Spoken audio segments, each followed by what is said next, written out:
Hello everyone, welcome back to dynamic diaries of শান।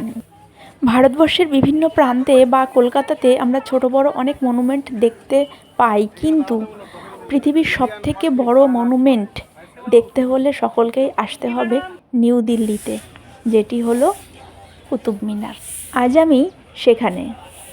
এখানে ফরেনিয়ারদের জন্য 600 টাকার টিকিট হলেও ইন্ডিয়ানদের জন্য মাত্র 30 টাকা। টোকেন নিয়ে ভেতরে ঢুকে পড়লাম। ঢুকেই ডান দিকে দেখতে পাবেন মোগল গার্ডেন। গাইড দাদার কাছ থেকে এখানে সংক্ষিপ্ত একটা বিবরণ শুনে তারপরে সামনের দিকে চলে যাব পুরো মনুমেন্টটা দেখার জন্য। সামনেই যে মসজিদটি দেখা যাচ্ছে ডান দিকে, এটি কুতুবউদ্দিন আইবকের তৈরি করা। আর এই যে সামনে মাথা উঁচু করে দাঁড়িয়ে রয়েছে কুতুব মিনার, ছবিটা দেখতেই পাচ্ছ সবাই। এটিও তৈরি করেছেন 1202 খ্রিস্টাব্দে কুতুবউদ্দিন আইবক। এটা সকলেরই নিশ্চয়ই কম বেশি জানা আছে, যদিও এই স্মৃতিস্তম্ভটি নির্মাণের কারণ জানা যায়নি। কেউ মনে করে এটি শুধুমাত্র একটি বিজয়স্তম্ভ, আবার অনেকেরই ধারণা যে মসজিদের পাশে তৈরি একটা মিনার মাত্র।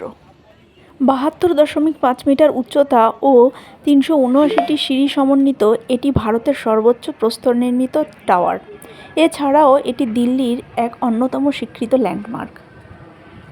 কুতুব মিনারের মধ্যে কুতুবউদ্দিন আইবক দ্বারা ধ্বংসীভূত জৈন ও হিন্দু মন্দিরের নির্জন মঠ ও উৎকীর্ণ স্তম্ভগুলির দ্বারা সীমাবদ্ধ একটি লম্ব আকৃতির প্রাঙ্গণ আছে, যেটির দিকে আমি এখন হেঁটে চলেছি। কুতুব মিনার ভবনের মধ্যে একটি লৌহ স্তম্ভও রয়েছে। কুতুব মিনার বিভিন্ন সময় ভূমিকম্প ও বজ্রাঘাতের দরুন ক্ষতিগ্রস্ত হয়েছে, তবে এটি বিভিন্ন শাসকদের দ্বারা সময়ে সময়ে সংস্কারও করা হয়েছে। মিনারটি শীর্ষদেশ থেকে মাত্র 25 সেন্টিমিটার ঝুঁকে আছে, তা সত্ত্বেও যদিও এটি নিরাপদ। আমি একটু আগে যে হিন্দু মন্দির আর মঠের কথা বলেছিলাম, এই সেই স্থান যেটি আজ ধ্বংসীভূত। তবে হ্যাঁ, বিশাল বড় এরিয়া নিয়ে ঘুরে দেখতে অনেকটাই সময় লাগবে। 1993 সালে কুতুব মিনার একটি ইউনেস্কো ওয়ার্ল্ড হেরিটেজ সাইট হিসাবে মনোনীত হয়েছে। কথায় কথায় বলাই তো হলো না কুতুব মিনারের অবস্থান অ্যাকচুয়ালি কোথায়। ভারতের নতুন দিল্লির মেহরৌলিতে অবস্থিত কুতুব মিনার ইন্দিরা গান্ধী আন্তর্জাতিক বিমানবন্দর থেকে মাত্র 10.8 কিলোমিটার দূরে অবস্থিত। এটি 14.32 মিটার বুনিয়াদ থেকে ধীরে ধীরে সংকীর্ণ হতে 72.5 মিটার উচ্চতায় গিয়ে 2.75 মিটার সরু হয়েছে। স্তম্ভটি সুন্দর এবং আকর্ষণীয় ভাস্কর্য দ্বারা আবৃত। পবিত্র কোরআন থেকে শ্লোকের সঙ্গে লিপিবদ্ধ করা হয়েছে। কুতুব মিনার সারা বছর ধরে খোলা থাকে, তবে অক্টোবর থেকে মার্চ মাসের আবহাওয়া বেশ মনোরম থাকায় এই সময়ে পরিদর্শনের জন্য সেরা সময়। গাড়ির মাধ্যমে নতুন দিল্লি রেলওয়ে স্টেশন থেকে মিনারটিতে পৌঁছাতে মাত্র আধ ঘন্টার মতো সময় লাগে। সবই আজ ধ্বংসের মুখে, তাও এখানকার কারুকার্যগুলো দেখলে সত্যি অবাক লাগে যে মানুষ এত পরিশ্রম করে বা এত অর্থ ব্যয় করে এত সুন্দর জিনিস তৈরি করে রেখে গেছেন, যেটা আমরা এখন সকলেই দেখতে পাচ্ছি। কুতুব মিনার পরিদর্শনের শেষে এবার তোমাদেরকে নিয়ে যাই, চলো একটা নতুন দর্শনীয় স্থান পাশেই আছে কাছাকাছি, সেটি হচ্ছে হুমায়ুন টম্ব।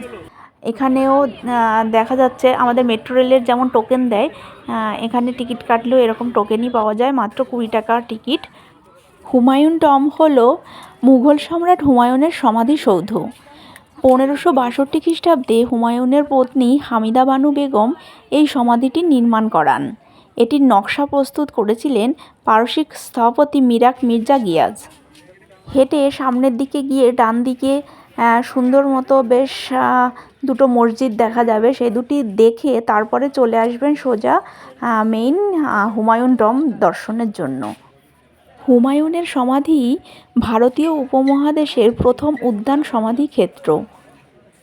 দিল্লির নিজামুদ্দিন পূর্ব অঞ্চলে হুমায়ুন 1533 সালে যে পুরান কিল্লা নির্মাণ করেছিলেন, তার সন্নিকটেই এই সমাধিসৌধটি অবস্থিত।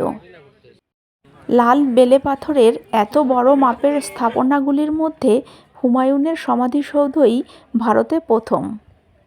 1993 সালে এটি ইউনেস্কো বিশ্ব ঐতিহ্যবাহী স্থান ঘোষিত হয়।